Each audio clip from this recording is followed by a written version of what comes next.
बोलिए सच्चे दरबार की।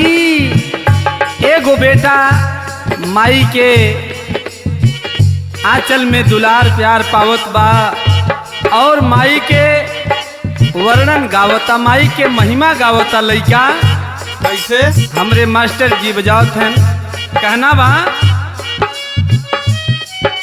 हमार माई जी हो, हमार माई जी, हमार माई जी हो, हमार माई जी, सबके झूला में झुलावेली हमार माई जी, सबके झूला में झुलावेली हमार माई जी, सबके झूला में झुलावे हमार माई जी।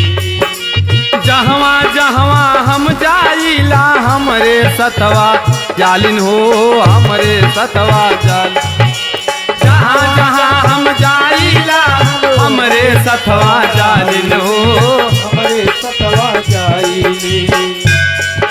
जहाँ जहाँ हम जाई माई हमारे साथे बा, जहाँ जहाँ हम जाइला हमरे सतवा जालिन हो, हमरे सतवा जालिन। जहाँ जहाँ हम जाइला हमरे सतवा जाई हो, हमरे सतवा जाई हो। रहिया सहजे में,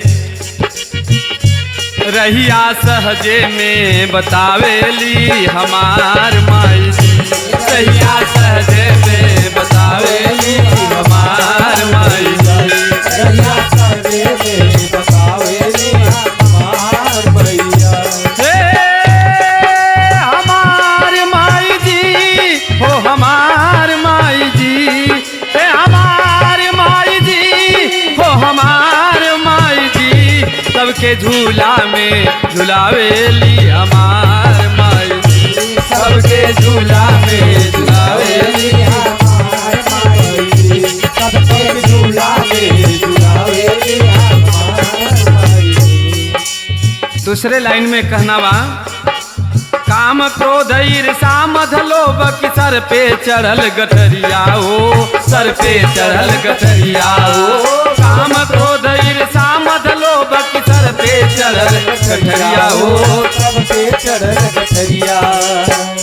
त गठरी गठरी सर से उतारेली हमार माई जी, गठरी सर से उतारेली हमार मैया, गठरी सर पे उतारेली हमार मैया।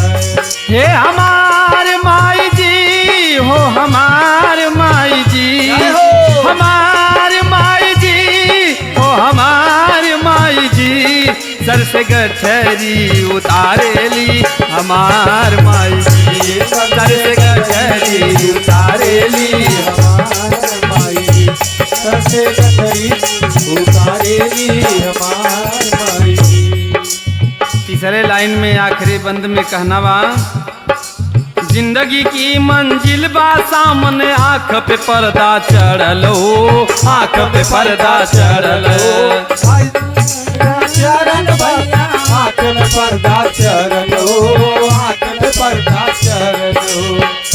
त पर्दा आँख से, पर्दा आँख से हटावेली हमार माई जी, पर्दा आँख से हटावेली हमार माई जी, पर्दा